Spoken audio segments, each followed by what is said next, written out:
Este conteúdo é uma obra independente.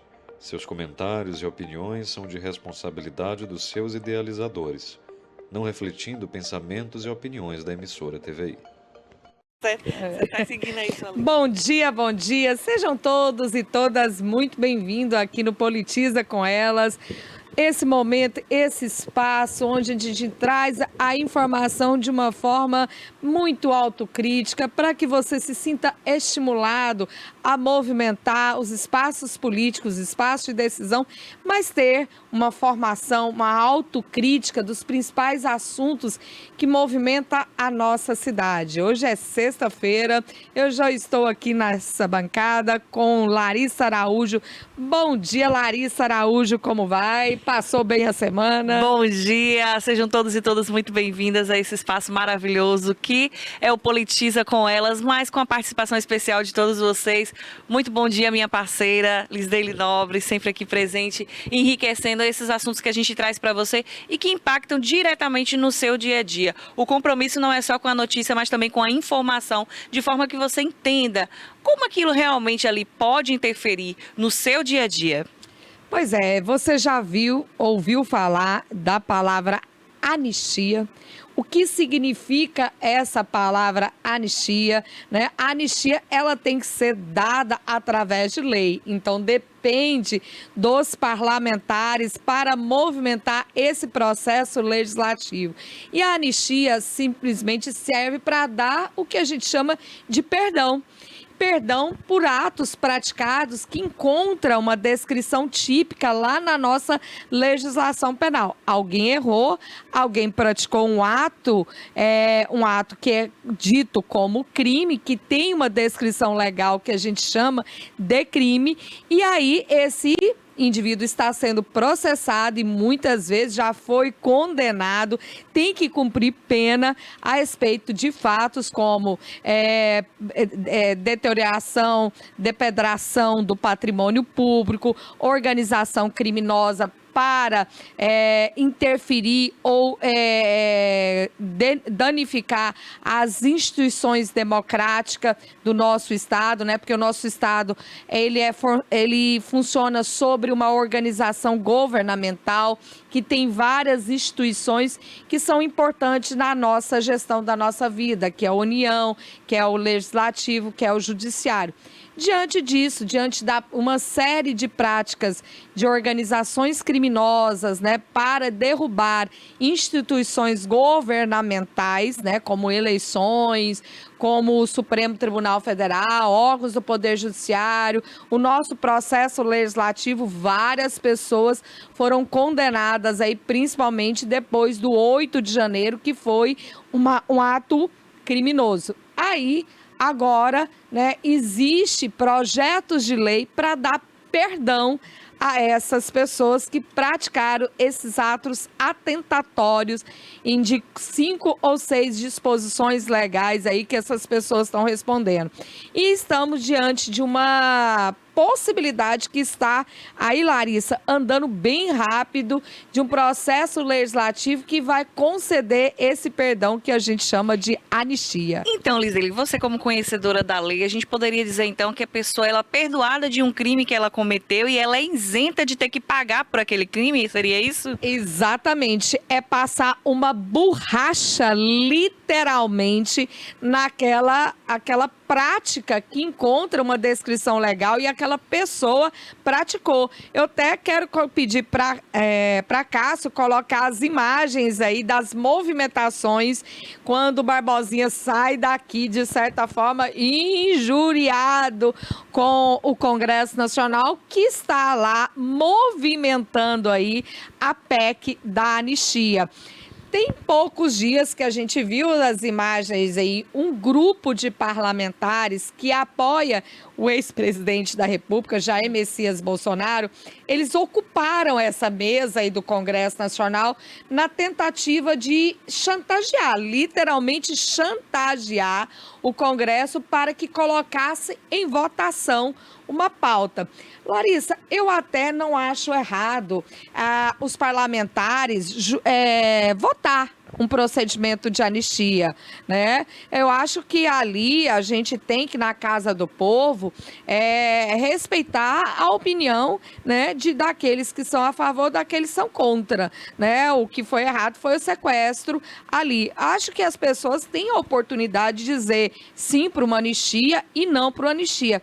Mas muitas vezes as pessoas não compreendem o que significa, né? E movimentar aí a opinião pública para que a população se manifeste. Não, essas pessoas merecem perdão, essas pessoas não merecem perdão. Eu acho que é nisso que a gente tem que debater, né? Por quê? Porque a anistia é perdoar crimes políticos, crimes para o nosso processo democrático, por um país que já tem uma certa maturidade democrática. Quando a gente passa uma borracha nesses tipos de delito, nós estamos apagando a memória e não estamos aprendendo com os nossos erros. Eu ia perguntar justamente isso. Quais seriam os impactos de uma anistia, né? De você votar a favor de uma anistia e principalmente para o que você chamou a atenção, né? Quem são as pessoas que estão ali em julgamento, né, desse processo da anistia? Quais são os objetivos? Qual é a finalidade de alcançar essa anistia nesse contexto político? Porque se a gente passa a perdoar crimes políticos, né? Qual é o exemplo que a gente está dando para nós mesmos enquanto sociedade, não é verdade? Esse é o maior perigo da anistia, é justamente apagar uma memória.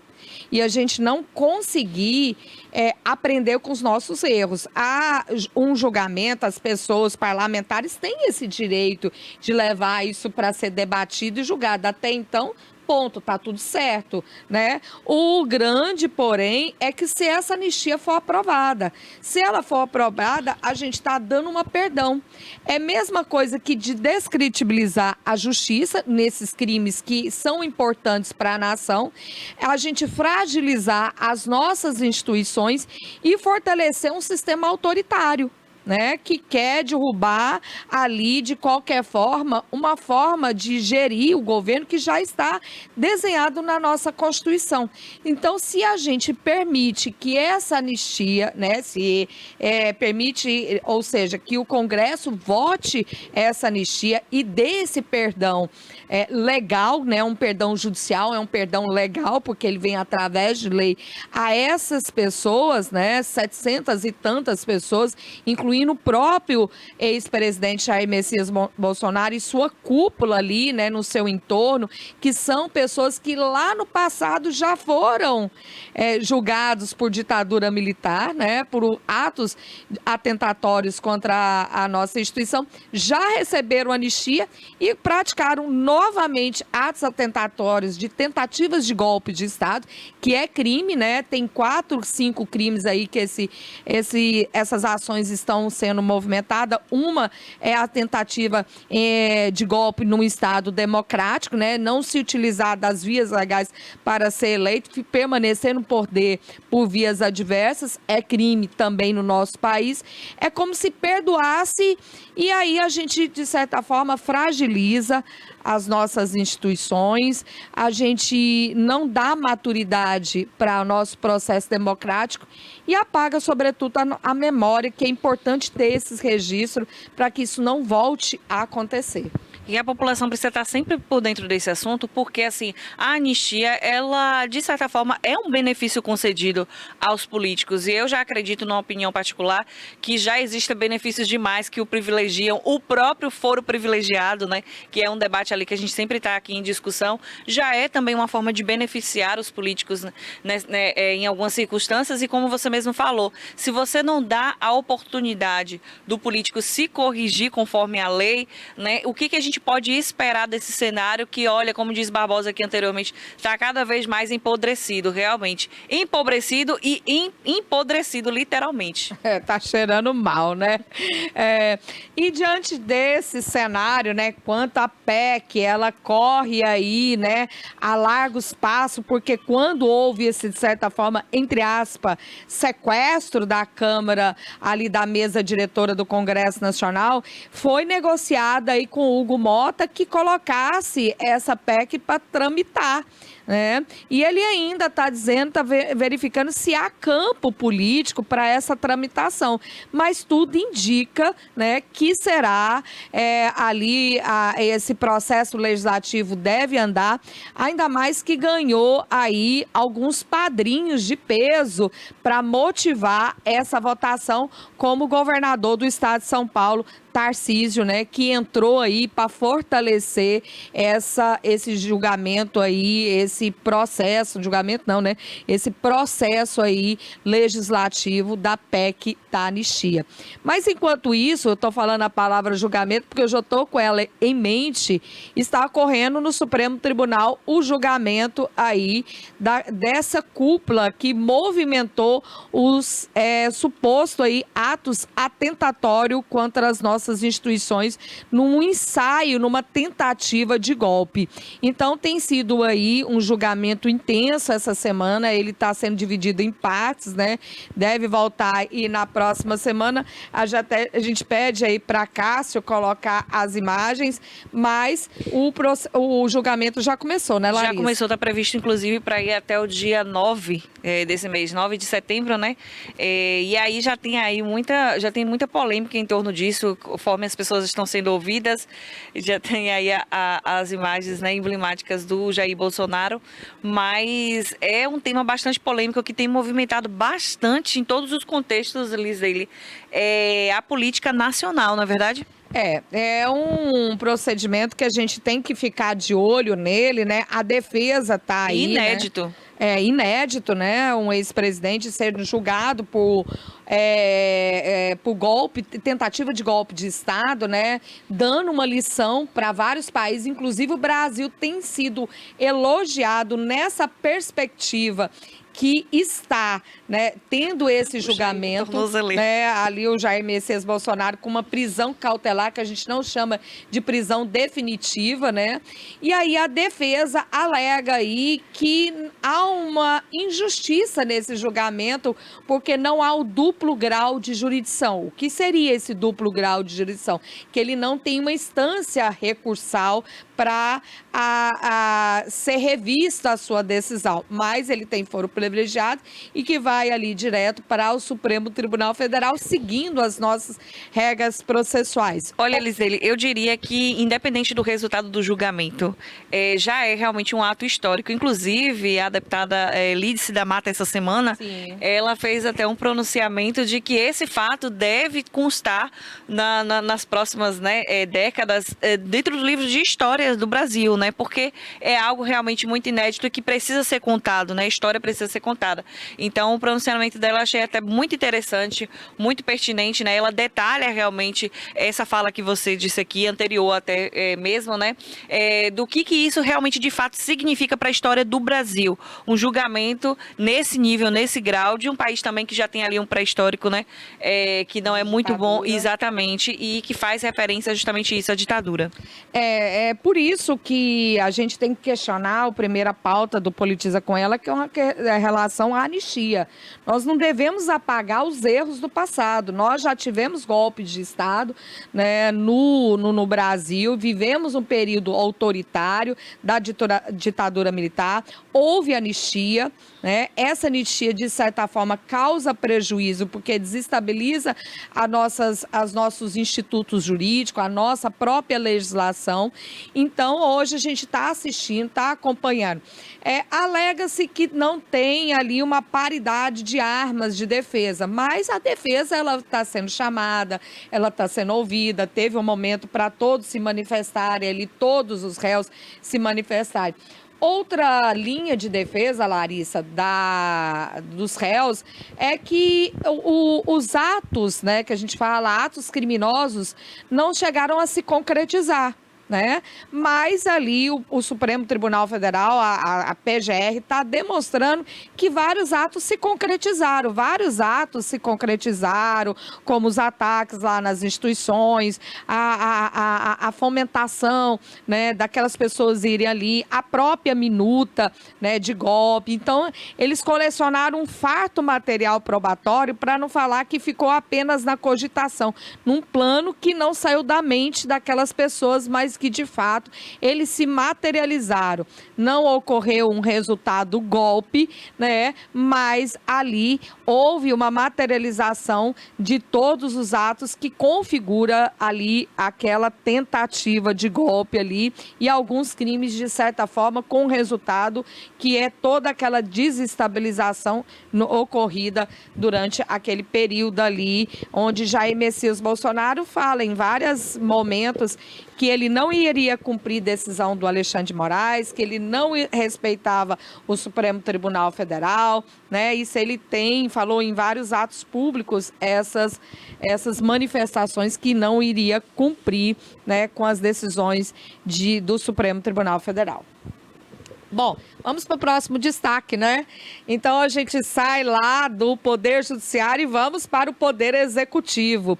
Larissa, essa semana o presidente Lula, em Belo Horizonte, lançou um programa de oferta de gás. E, de certa forma, é um item extremamente importante para a nutrição, para a fabricação dos alimentos, para a confecção de alimentos na casa. Então, muitas pessoas, por o botijão de gás custar muito caro, tá por conta de hoje mais de R$100. R$130. R$130. As pessoas não dispor desse recurso, muitas vezes não consegue confeccionar, né, produzir os seus alimentos e isso compromete, né, a nutrição de várias famílias.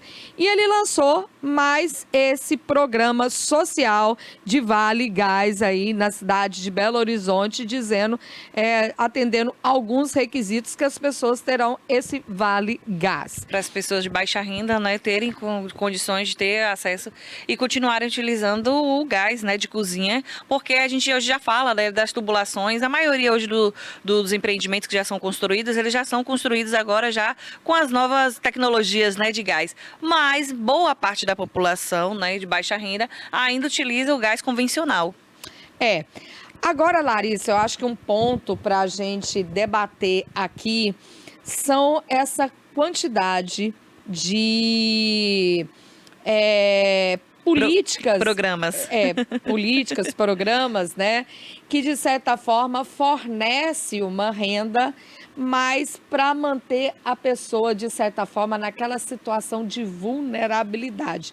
É certo que o Brasil tem que ter programas para que as pessoas sejam atendidas em situação de vulnerabilidade, mas que não seja mantido aquelas famílias nessa situação permanente, né? Justamente porque a gente vê uma intenção eleitoral por detrás desses programas que mantém as pessoas refém o tempo todo e desestimula essas pessoas a procurar, a ter ali uma independência econômica. Na verdade, a gente tem que ver quais são os efeitos desses programas na vida da pessoa.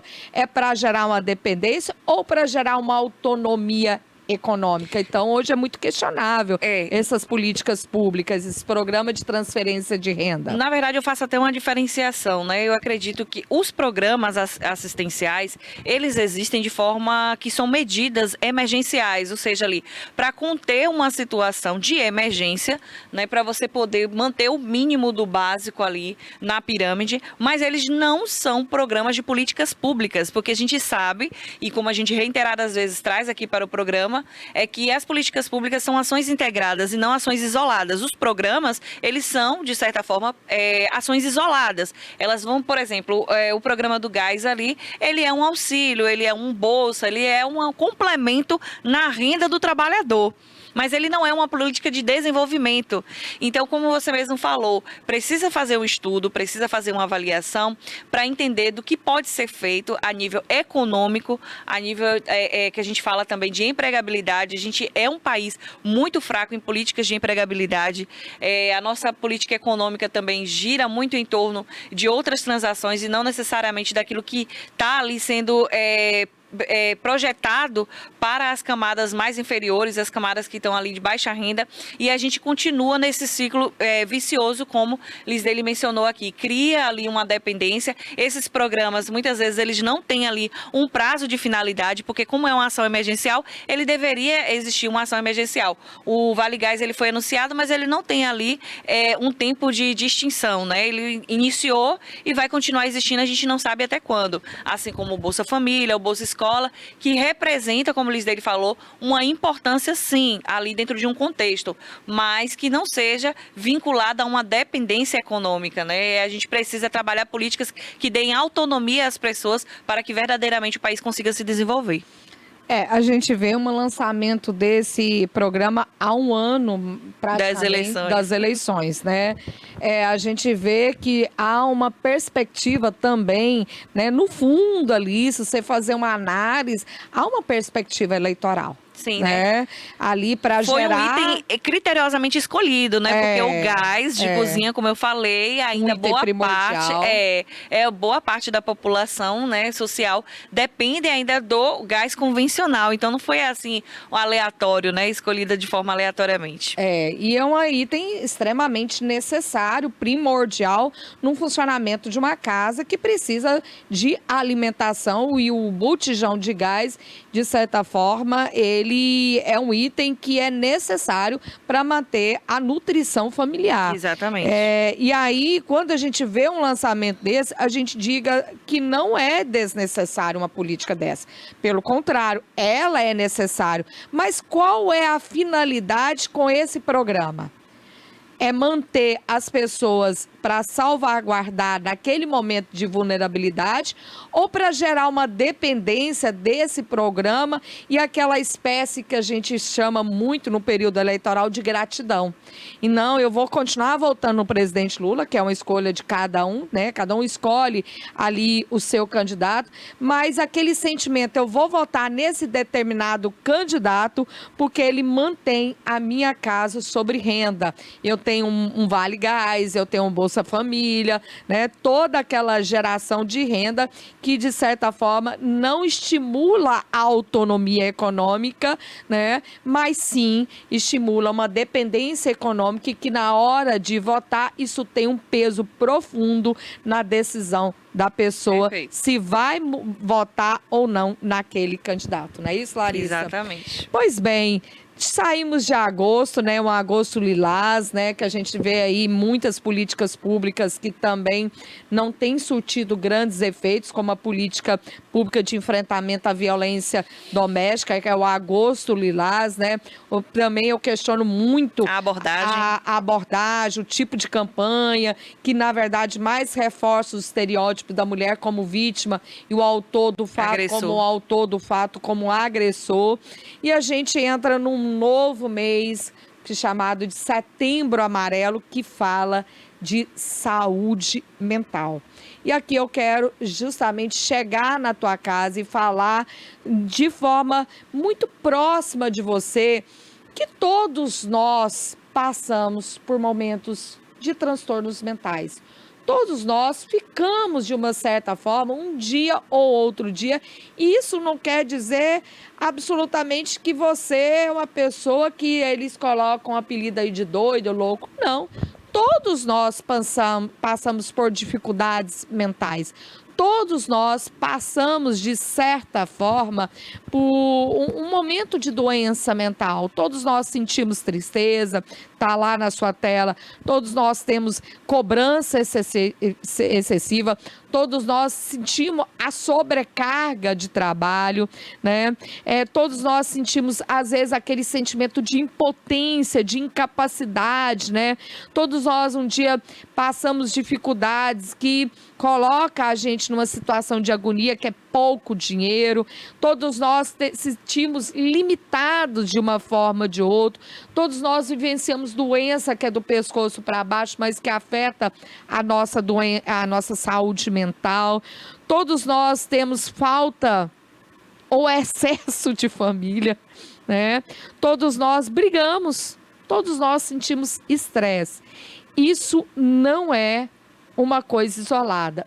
Todo e qualquer ser humano, Larissa, passa por esses pontos aí. Todos, unanimemente todos, né? As pessoas, tudo aquilo, e o alerta é para você, que tudo aquilo que tira realmente o prazer ou a capacidade do senso de responsabilidade daquilo que precisa ser feito, né? Quando aquilo passa a lhe incomodar, você deve ligar o seu alerta, né? Muitas vezes a gente vê na prática do dia a dia ali, a gente não dá conta, não dou conta do meu trabalho, não dou conta da minha família, né? Não consigo ter ali os meus momentos de lazer, lazer não é luxo, lazer é necessário, precisa estar incluído na sua rotina, seja ele qual for, mas precisa estar incluído. E quando a pessoa começa a deixar de viver dentro dessas condições, liga o pisca-alerta para todos nós. O Setembro Amarelo, Lisdeile, é uma campanha de combate ao suicídio, mas aí eu sempre estou lembrando que o suicídio, assim como a violência contra a mulher, ele é o produto final de toda essa tragédia.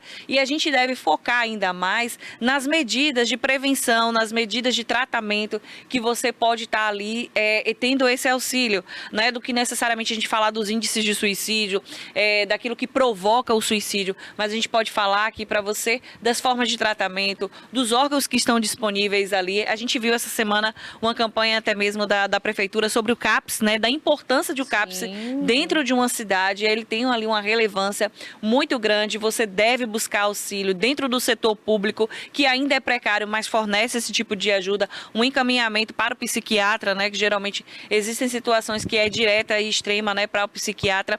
Mas uma informação importante, muitas pessoas, Lisdeile, têm crises de ansiedade, literalmente, e elas podem ser atendidas dentro da UPA. Elas são ali realmente medicadas e direcionadas depois de um diagnóstico ali, né, um pré-diagnóstico, elas são encaminhadas. Então essa informação eu precisava compartilhar com vocês. Então muitas vezes as pessoas sentem ali falta de ar, confusão mental, ela é levada à UPA, ela é atendida e de lá ela recebe também o encaminhamento para dar continuidade àquele tratamento. Aquele tratamento, para fazer os testes, para fazer os exames, né, para verificar se não passa de uma saúde física, né, do seu corpo, do pescoço para baixo, ou se é um problema de saúde mental. Mas né? numa crise de ansiedade e de depressão, você deve imediatamente procurar uma unidade hospitalar, o mais Exatamente. rápido. E não achar que esse negócio você resolve. Que você resolve em casa, comendo uma caixa de chocolate. Isso. Ótimo, adorei. Não é comendo uma caixa de chocolate, não é conversando com um amigo, não é falta de Deus, né? Nesse sentido, a pessoa está ali sofrendo realmente uma crise naquele momento, ela precisa realmente ser direcionada a uma unidade hospitalar. Aí depois sim, você utiliza de outras ferramentas, porque o ciclo social realmente também interfere. São ferramentas de apoio, né? O ciclo de amizade, ali o da igreja, todas essas ferramentas, elas colaboram, mas elas ainda não é o tratamento para as doenças psíquicas. E isso, Larissa, a gente tem que perceber, porque quando a gente está com febre ou está gripada, a gente logo sabe detectar esses sinais. Mas quando é uma saúde mental, nós mesmos não damos importância. Nós sentimos tristeza, sobrecarga, estresse, cobrança. E a gente vê a nossa angústia e acha, vou sair, vou tomar uma cerveja. A cerveja, a bebida alcoólica... Às vezes até potencializa. Ela potencializa e traz um efeito achando que aquilo ali vai anestesiar as emoções durante aquele momento, mas acabou o efeito da bebida alcoólica e muita gente parte para outras drogas, parte para outras formas de prazer que apaga aquela angústia. E essa angústia não sendo trabalhada, ela não sendo tratada, ela não sendo diagnosticada e recebendo um tratamento adequado, faz com que as pessoas ficam cada vez mais doentes. E as pessoas têm muita dificuldade pelos estereótipos e dos preconceitos de aceitar o tratamento psiquiátrico, de aceitar as terapias, de aceitar os remédios. E faz com que a família, às vezes, não consegue ter o controle dessas pessoas que vão parar na rua. acaba sendo morador de rua. Exatamente, né? Elas começam, porque com a doença mental, quando ela não é tratada, ela vai desencadeando outros tipos de transtornos que vão agravando ao ponto da pessoa perder literalmente a sanidade mental, né? Que é o que, como você mesmo falou, ela fica aí na rua ou em qualquer outro ambiente. E hoje, por incrível que pareça, quanto mais informação a gente tem, maior é a resistência das pessoas em aceitarem esse tipo de diagnóstico. E não estamos falando aqui, Lisdeile, de pessoas que têm um conhecimento abaixo de um grau acadêmico. Muito pelo contrário, nós temos advogados, nós temos pessoas que são, inclusive médicos, que resistem ao diagnóstico, né, de que estão ali sofrendo com algum transtorno de burnout, transtorno de personalidade, depressão, ansiedade e se recusam a aceitar o tratamento. Larissa, e outra dessas campanhas que eu tô vendo que está iniciando aí no mês de setembro, tem uma que me chamou a atenção e eu achei bastante interessante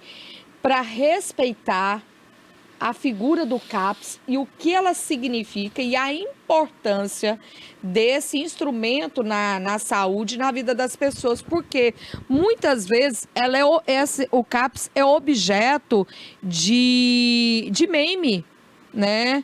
Seu de lugar, piadas, você né? que é doido, seu lugar é no CAPS, mas às vezes a pessoa não sabe nem o que significa o CAPS, mas ela já cria um preconceito estereótipo da palavra CAPS e do lugar CAPS ela vixe. Então, se um dia eu receber um encaminhamento para ir ao CAPS, eu nem vou, porque eu não sou doida, não é? E não é nada disso. Então, esses memes não devem ser associados ao humor, porque não tem nada de engraçado em brincar com a saúde mental das pessoas. Eu vi essa campanha CAPS não é meme, né? Justamente para respeitar as pessoas, não compartilhar esse tipo de conteúdo que, de certa forma, deprecia um serviço de saúde extremamente importante como uma unidade da UPA.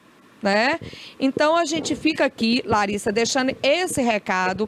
Com certeza esse tema será aqui corrente nesse mês de setembro, que a gente vai falar sobre a saúde mental. A gente vai trazer profissionais, hoje não foi viabilizado por motivos administrativos, da presença de Tatiane Pires aqui, que é coordenadora do SAMU, atende muitas pessoas em ruas em situação de estado de surto psicótico, outras formas aí de doenças mentais nas suas principais consequências, né? Então, a gente convida você para estar com a gente na próxima sexta-feira, aqui na TVI, na grade da programação da TVI News, o Politiza com Elas, que vai trazer aí de forma pioneira e de forma incisiva durante este mês de setembro a saúde mental. Então, fiquem com Deus. Eu desejo para você um excelente final de semana. Tchau, tchau. Tchau, tchau.